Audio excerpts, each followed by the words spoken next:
You know, if you hear that music, we're talking about the Fishing Guide podcast. And we also know that we're going to talk to Fred Boom Boom. We know, and then Avery, too, the youngest son who's here. Is that right? Yes, sir. That's right. So all your kids are fishermen, aren't they, Fred? Yeah. It's kind of, I think it's in the blood, you know. Well, yeah. I mean, it's kind of natural with us. So we live right on Lake Darnell Right. in Arkansas, not too far from here, a couple hours away. And after school, it's kind of a sport for them, you know, doing Right. fishing after school. Jackson's off to college. He's fishing actually Grand Lake right now as we speak, Right. for a college event. And it's all about fishing in our family.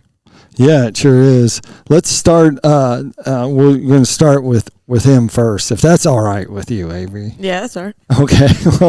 So you, Fred, talk about you actually moved from out west and you ended up here. So give us kind of a layback now, because things have changed, and kind of give us what's the up to date, what Fred's doing.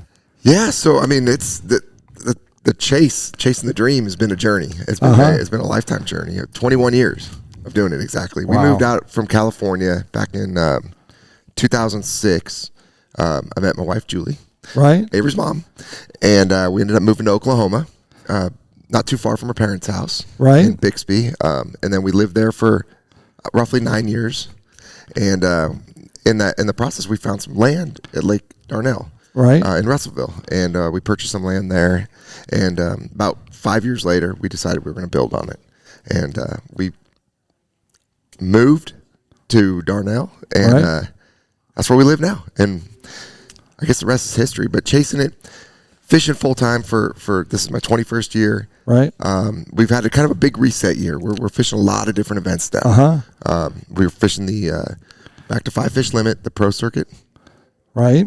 And then we're fishing some Bassmaster Opens, and we're fishing some MPFL events as well. So we're fishing a lot. We're traveling a lot, and we're gonna just enjoy the year. Right. So it'll be different. Yeah. So you're shifting gears. So Well, yeah. I mean, not really. I mean, it's actually I'm more relaxed. yeah. You know, the Bass Pro Tour is a lot of fun. Uh-huh. It really is, and I had a great time with it over the years. It was just a little more stressful. You know, Right. it's. To watch it, it's a lot funner to watch it than actually be in it, because Right. the stress level. I'm all gray now, and you know, it's a little hard on the ticker, but you know, just that constant knowing where you're at, where the competitors are at, having to catch fish nonstop. It's extreme. It's Yeah. hard. It's definitely not my gig. Not your gig. So Avery, you've been, so when you were born in Oklahoma, is that right? Yep. Yes. Yep. So you started in Oklahoma and now you're in Arkansas. What's your favorite thing about Arkansas? Is it the fishing or the hunting? Oh, a little bit of both. Oh, because I know you're a hunter too, but you think the fishing's better here in Arkansas? I'd say the fishing and hunting are equal, but I like the fishing a little bit better. Because you get to go down to the river? Mm-hmm. Yep. And which part of the river? We talk about river fishing. You ever use a frog? Oh, 'Cause yeah. someone might have helped you, like, fish a frog before. Yeah. Can you outfish him with a frog? No. No? You want to tell them a little bit about the new frogs? Oh, yeah. So Oh, all right. he's releasing a mini boom frog. So Yeah. it's like, would you say it's like 3/4 of the size of a normal frog, or? Yeah, it's shorter. It still weighs the same amount, but at a half ounce. But it is Right. a shorter, more compact frog. Oh, For that really, really shallow water. You know, a lot of times on the river, the water gets real low. They pull water out. Well, Uh-huh. a regular sized frog, they'll miss more than catch, and you only get one shot in low water situations. So a smaller Right. frog, easier for them to grab, better hookup. so you got to learn from the best. So what would be your tip to the other kids that are out there, young anglers or even old anglers, about fishing a frog that you learned from your dad? Well, I mean, you gotta use some different techniques, because like if they're more open water, you want to chug it a little more and get more action out of the water surface. Right. But like if it's on pads, you want to just like try and walk it like so there's a big frog that they're releasing, and that's the one that I've been using most recently, and Right. it walks perfectly over anything. Is there a color you prefer? Is there a color if I could only buy one and I wanted to say like Bass Pro Shop? If there's one, I'd probably go Fred Frog. Fred Frog. Is that green? Yeah, it's a little green. It's got like green. I don't really remember. The whole all of it. bottom's white and it's got an Yeah. orange throat. It's green and brown back. Oh, all And right. so really, it kind of mimics a little bit of the shad, a little Right. bit of the brim, mostly the male brims. Why we came out with it. It's a color that I did for another company years ago. We won Lake Murray years ago. Right. And so it's been a color that's been a staple pretty much on our rods everywhere we go. Anywhere there's bluegill around, that's been money. But again, it does still have a lot of white aspects for shad spawn. Right. As well, so. And what would you give for a tip when it comes to fishing a frog? I mean, the biggest thing is make sure you got the right equipment. I mean, you got to make sure you got braided line. I use a 50-pound to 65-pound Cortland master braid. Wow. And then use 7 foot to a 7 foot. You could go 7.6 at the tall end of the rod, but I would, Right. a heavy action. You don't want to go too stiff. You don't really want it.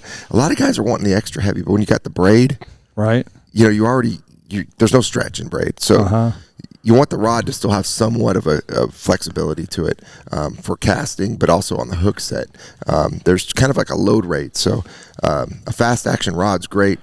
Just want to make sure you're not overbearing it, because I think a lot of guys still use more of the broomstick style rods for frogging. Right. And with the braid, they're pulling it out of their mouth way too fast. So they're having do the 1 count, 2 count, 3 count. I set the hook immediately. I see that tail come down, I set the hook. Oh. And it's because I'm using the right equipment, the right I rod. see. Lock down that drag on your reel. I would tell people stick around about a 7.2, 7.4, 4-to-1 ratio reel. It's kind of the best middle speed. And then I will go slower speed if I'm working a small area. My cadence kind of stays the same, Yes. whether I'm throwing a 6.5, a 7, or an 8. And it's just the distance you want to move that frog. So if I'm fishing, let's say Sam Rayburn, for instance, and there's Right. shallow water, but there's like a 3-foot section behind the hay grass that I really want to target, I like to use the 6.5 or somewhere in that neighborhood on the reel, Right. and to walk that thing in place. And then when you hook them, especially if there's really big fish, you got better gear power with a slower reel. The drawback is you miss a blow up, you want to wind it back in as fast as you can, Right. and get back over to that fish. So that's where guys will like to use a little faster reel. But if you're just covering water and you're just going down the bank and practice, an 8-to-1's hard to beat because you can just wind it in and go. So I do mess with all 3 retrieve ratios. Right. So a lot of big fish down on Lake Darnell and Arkansas River, isn't there? Yeah. So current plays a big part, and so a lot of places where the guys fish have a lot of current. So let's talk about current and how you deal with it. If you show up for a tournament and all of a sudden either you have a flow or you don't have a flow. Right. And it's real easy because where we live, we can launch and there's bridge nearby. The bridge is like the easiest thing to tell if there's current going, because you can see the current going along the edge of the pylons. So you know immediately. Now you can look it up on the Core Engineer app. You can tell by the flows there. But Darnell it's inconsistent. So one day they'll be pulling, next day they won't. It may happen midday, maybe, and you really can't ever really get on it. You almost have to just look at the little things. You see twigs floating by and they're standing straight up, they're pulling current. If everything's just kind of leveled out, it's flow, and you can go into little pockets where there's maybe a narrow entrance, and you can see it kind of backwater, and you can see the clear water coming out of certain areas, that's pulling or it's backfilling. And there's a lot of little things, but when that current gets to flowing, those fish get to biting. Okay. So I was wondering about that part. So you want current. Oh yeah. You want some sort of current for sure. It definitely helps. We notice little things like a big barge might come by and suck the water out, and it's like, get ready, it's going to happen. Yeah. And in the next 15, 20 minutes, lights out. So are you fishing on a team at school? Me and my friends, we started like a little group, and we're just doing some tournaments. But I fish for Arkansas Youth Bass Hogs with my friend Tristan. Okay. Yeah. Did he come today with you? Mm-mm. No. He didn't get to come to Bass Pro Shop? No. So are you doing all the shopping for him? Yeah. Yeah. He brought his other buddy, Cooper Clayton, over here. Cooper? So, yep. So are you like searching for some swim baits? Because you figure your dad's got big pockets. And so do you think you're going to go to over to the swim bait aisle and get you some of them? Maybe. Maybe. This is a good time to do it. You got him on air, too, so now he's obligated. Yeah, I mean, we can't come up here and leave empty-handed, I guess. I mean, we're at one of the biggest Bass Pro shops. We're at the mothership. That's Springfield right. Bass Pro Shops. I mean, you can't not buy anything here. I mean, that'd be wrong. So, and they got some get sales. a few things here. Is that right? So, yeah. Are you actually looking for something up here, though? Tell us. Well, I came here yesterday, and me and my friend Cooper, we worked as Paw Patrol characters, and Right. we made some money. And All right. yesterday I went and bought a reel. Oh, Yeah, I bought a reel? I bought a refurbished lose reel. Oh, all And right. And It's he super earned his own. smooth. They earned their own money. I mean, they came Oh, out that's here, they great. worked, they made money, and they went shopping. I mean, that's pretty cool deal. Yeah, that honestly, is so. cool. So talk a little bit about growing up and your dad fishing, because he was gone some of the time. He'd be on the road, and then he'd come back. When he came back, did he want to go fishing with you? Oh yeah. Oh, he did? Really? Even if he had a bad tournament? He just wanted to get out there, keep practicing, and like get better with all of his rods and reels and baits and stuff. So, Fred, And spend time with you. Yeah, of course. Yeah. so we talk about, of course, you still have Jackson too over there Yep. in college. So, do you have plans on going over to college somewhere and fishing in a team like that, or are you just happy on what you're doing? I mean, fishing on team in college would be really cool. I mean, currently I'm gonna try and play football, but if that doesn't happen, I can still go fish. And, Right. yeah. All right. Well, that works on that. Avery's more the sports, the athlete kind of in the family. And he does a lot of football and basketball and golf. He's going to get into golf. So, Well, there you go. wherever the chips fall for him. I mean, he's out there just doing stuff all the time with his buddies. And they've got such a cool group of friends. Like we said, with Cooper and Tristan and just all the guys that he hangs out with. I'm almost like, this is perfect where we live. It reminds me of me and my friends growing up. We all kind of did the same stuff together. And for us, it was like BMX, skateboarding, and fishing. Right. But with them, it's all sports, and then they all getting into fishing together, and it's so cool to watch. So, and a lot of the kids in the area, they all have access to these ponds that are just phenomenal. Right. So they have their little pond tournaments, and it's really cool. Can you see your dad skateboarding? I mean, really, think about it. Can you see him skateboarding? I mean, he's just starting to grow his hair a little long. He needs a little cut there, but can you see him like skateboard? Does he still skateboard? No. Like Mama's you see back him there going like, Yeah, no, Mom. you're not getting on it. No skateboarding. I landed a pretty cool trick on my 40th, but we haven't jumped on a skateboard since. So. That says something right there. So we're talking about fishing yet, and so things that you can do. So how do you think about getting more youth involved in fishing? What would you say? To get more youth involved, I mean, honestly, it's just I reach out to the parents. Just let your kids go fishing. Let them, go walk the pond. Go check out Bass Pro Shops. There's all kinds of cool stuff here. Easy, they got combos. It's the employees and stuff in the stores will help you get set up, and just go to a pond. Right. You don't have to be out of a fancy bass boat. You can go out there and fish the banks. That's what I did growing up, and I fell in love with it and got the passion.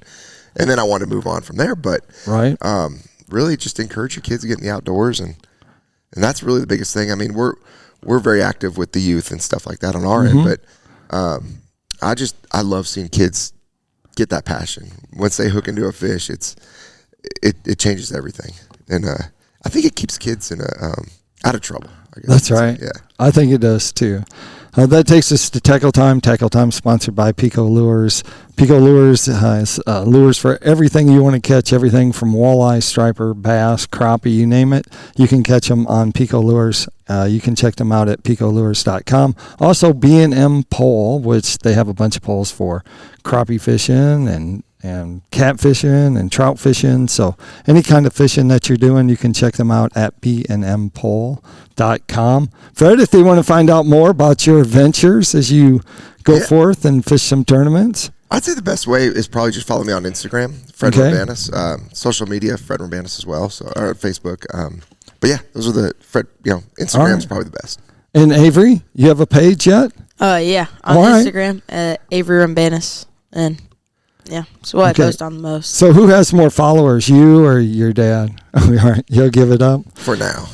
For now. All right. Well, that takes us to the end. We always like to say, make sure you keep your hook sharp and your lures in the water.